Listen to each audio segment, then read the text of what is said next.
नमस्कार, आपका स्वागत है हमारे यूट्यूब चैनल में। आज सुनिए कहानी इवांस की ओ लेवल परीक्षा और अभी सब्सक्राइब करिए हमारे चैनल को।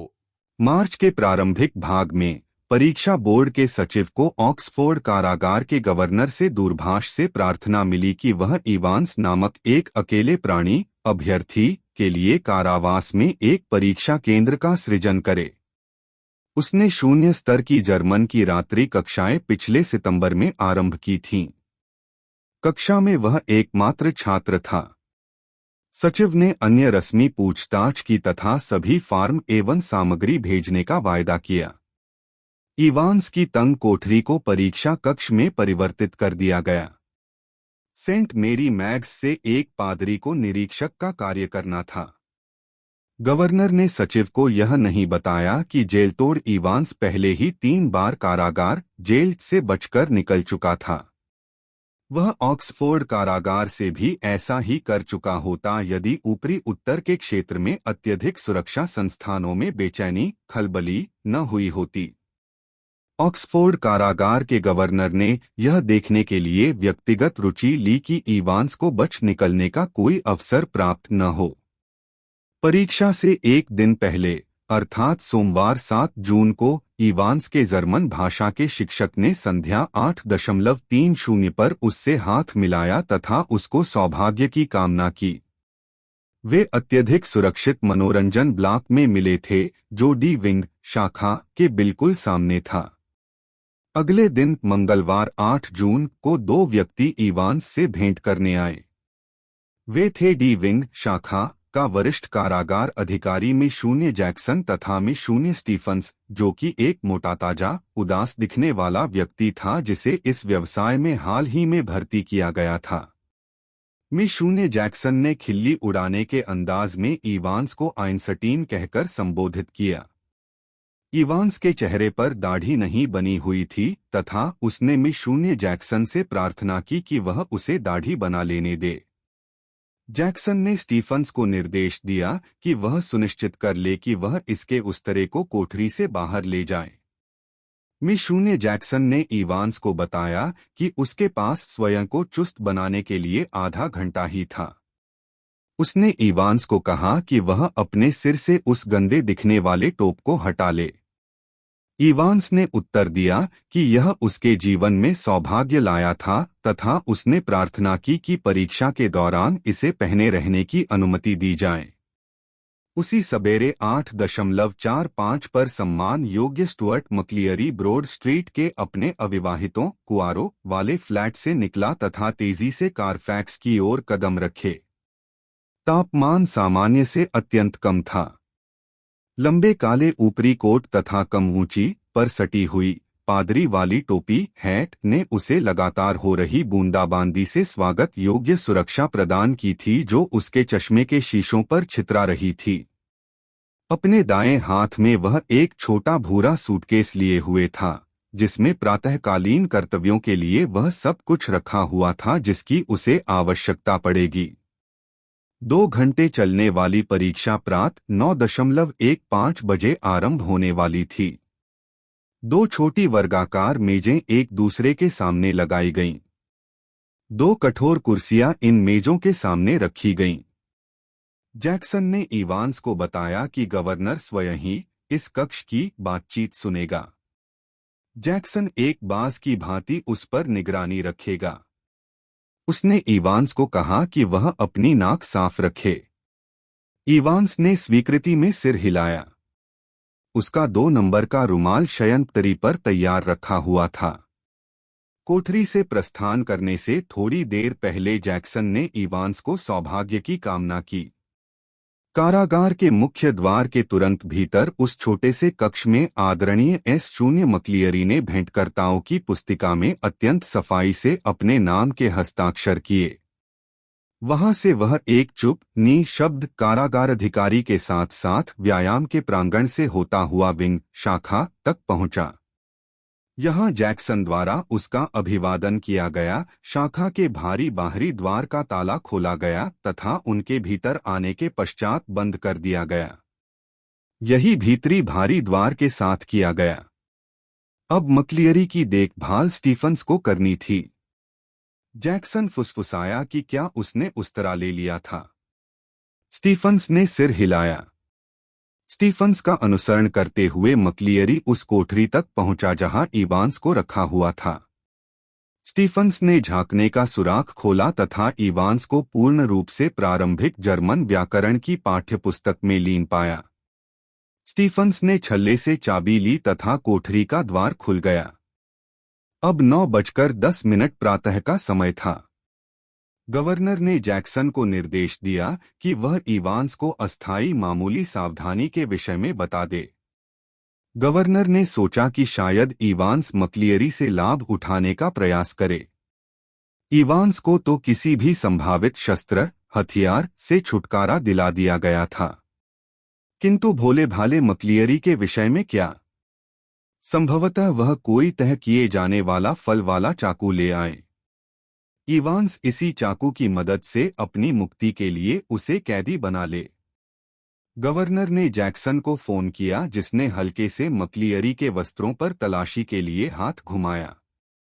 फिर उसने सूटकेस में रखी हुई सामग्री की तलाशी ली। वह रबड़ का कुछ हवा भरा गोलाकार छल्ला देखकर विस्मित हुआ। मक्लियरी ने स्पष्ट किया कि जब वह लंबे समय तक बैठा रहता था तो उसे खूनी बवासीर हो जाती थी। फिर उसे सूटकेस की तली में कागज काटने का चाकू मिला। अत्यंत विनम्रता से उसने इसे ले लिया। परीक्षा थोड़ी देरी से आरंभ हुई। गवर्नर ने निरीक्षक तथा परीक्षार्थी की आवाजें सुनी। अब 9:20 हुए थे। इवांस ने स्टीफनसे की उपस्थिति पर आपत्ति ऐतराज किया क्योंकि वह उसकी एकाग्रता को विचलित भंग करता था। गवर्नर ने जैक्सन को आदेश दिया कि वह स्टीफंस को कोठरी से बाहर निकाल ले। फिर परीक्षा आरंभ हो गई। 9:25 पर अत्यंत शांति थी। 9:40 पर परीक्षा बोर्ड का फोन आया। एक सहायक सचिव ने गवर्नर को सूचित किया कि एक शुद्ध पर्ची थी जो संबद्ध कर्मचारी परीक्षा के पैकेट में रखना भूल गया था। गवर्नर ने उसे सीधा विंग में मिस जैक्सन को फोन से मिला दिया। इस बीच उसने यह जांच की कि फोन कहीं बनावटी अथवा कोई संदेश अथवा छुपा हुआ संदेश तो नहीं था।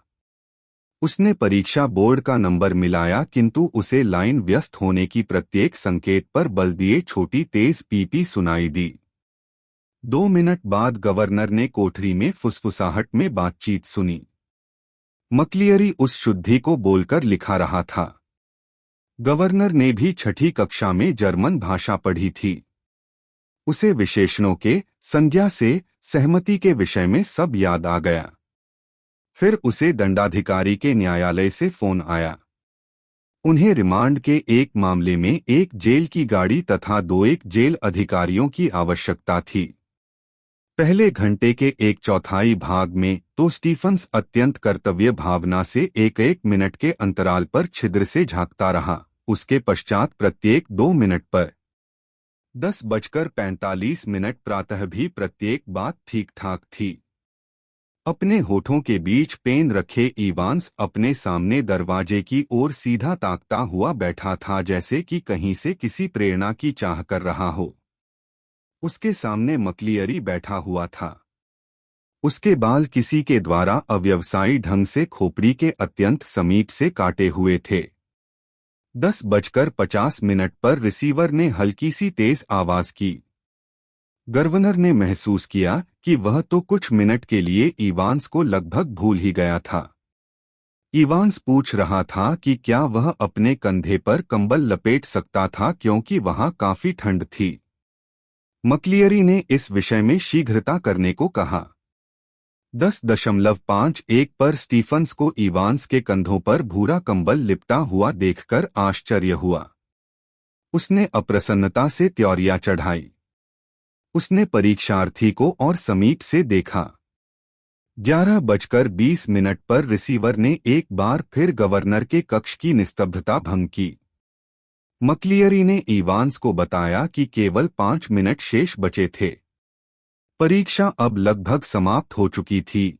किंतु कुछ बातें अब भी चुपचाप गवर्नर के मन को कचोट रही थी। उसने फोन तक हाथ बढ़ाया।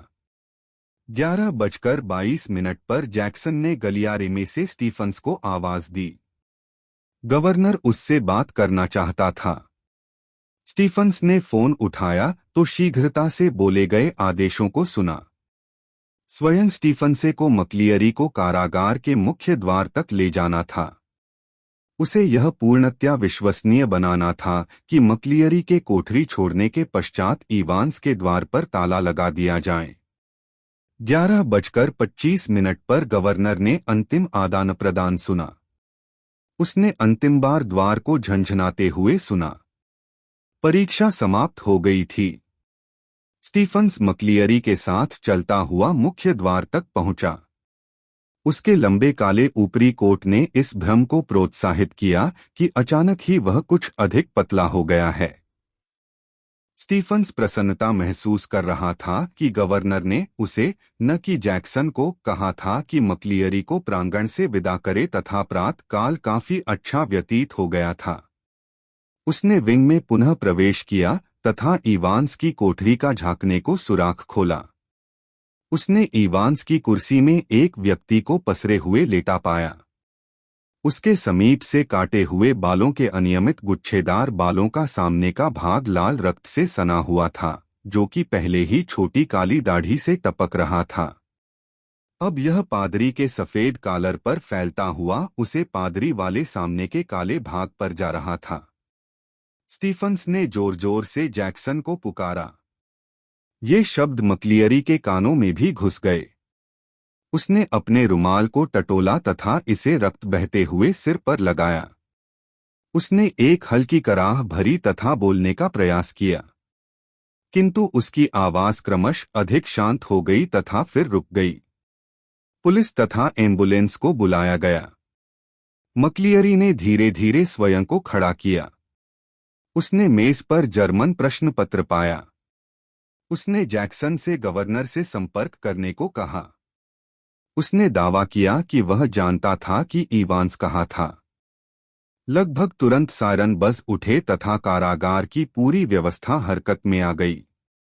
जैक्सन तथा स्टीफंस ने मक्लियरी को दोनों ओर से सहारा दिया। उसकी गवर्नर से कारागार के प्रांगण में भेंट हुई। मक्लियरी ने गवर्नर का ध्यान जर्मन प्रश्नपत्र की ओर आकृष्ट किया। इसके अंतिम पृष्ठ पर एक फोटो प्रति ऊपर से लगाई हुई थी। प्रारंभ में यह खाली था। जर्मन भाषा के लेख को अनुदित किया गया।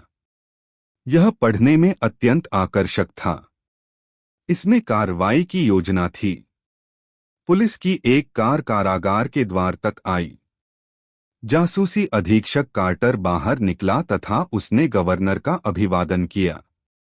इससे पहले कि गवर्नर कुछ भी स्पष्ट कर सकता, मक्लियरी ने अधिकारी को एल्सफील्ड वे ले जाने को कहा, जहां इवांस घायल मक्लियरी पुलिस के साथ गया।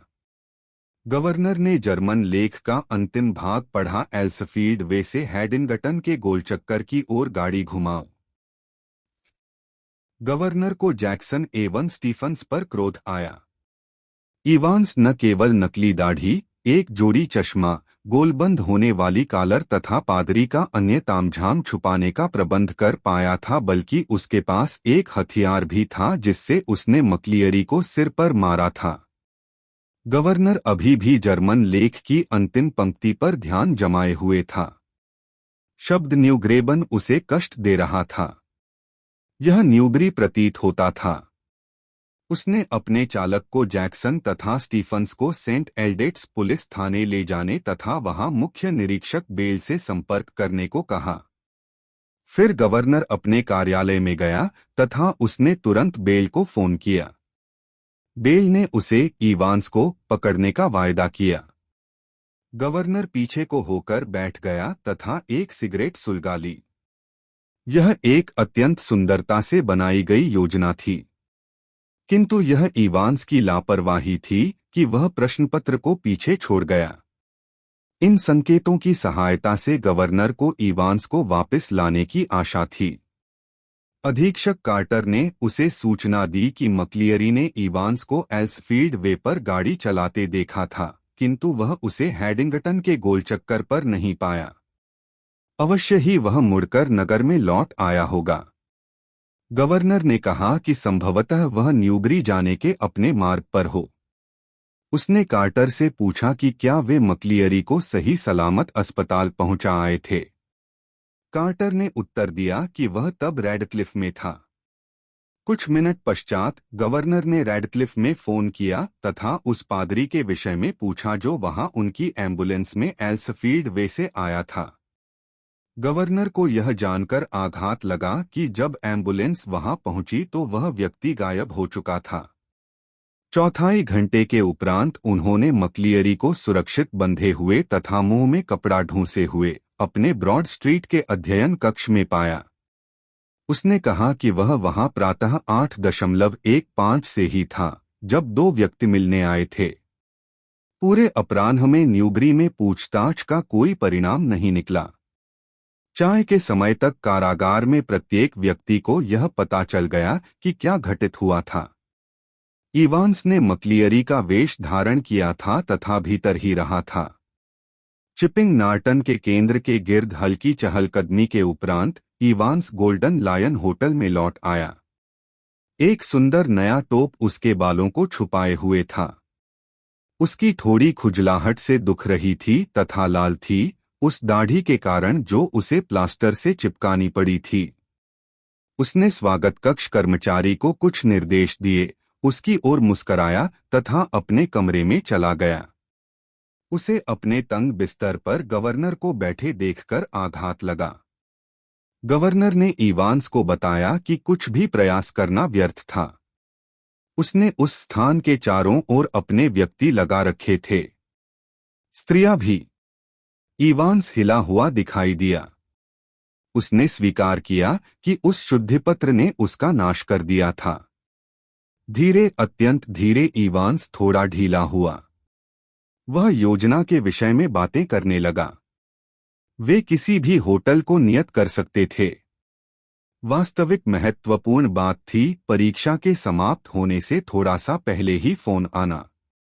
वे कारागार के अधिकारियों को 2-1 मिनट के लिए अपने मार्ग से हटा सके। शुद्धिपत्र ने होटल का नाम तथा परीक्षा आरंभ होने का बिल्कुल सही समय बताया। इवांस ने गवर्नर से पूछा कि उसने किस प्रकार जाना कि यह कौन सा गोल्डन लायन था। गवर्नर ने कहा कि उसने भी वही ढंग प्रयोग किया था। अनुक्रमणिका संख्या 313, केंद्र संख्या 271। 6 अंकों वाला यह संदर्भ 313/271 व्यक्ति को चिपिंग नॉर्टन के ठीक बीचों बीच उतारता है। गवर्नर ने फिर उससे उसके जर्मन भाषा के ज्ञान के विषय में पूछा तथा कैसे वह अपने सिर पर डालने के लिए इतना रक्त ले आया था। इविंस ने व्याख्या की कि कैसे उन्होंने उस बवासीर वाले छोटे गोलाकार छल्ले को इसके लिए प्रयुक्त किया था। उन्होंने सुअर का रक्त प्रयोग किया था तथा इसको जमने, थक्के बनने से रोकने के लिए 3.8% ट्राइसोडियम साइट्रेट का प्रयोग किया। अनिच्छापूर्ण प्रशंसा से गवर्नर ने अपना सिर हिलाया। फिर चलते हुए सीढ़ियों से नीचे आए।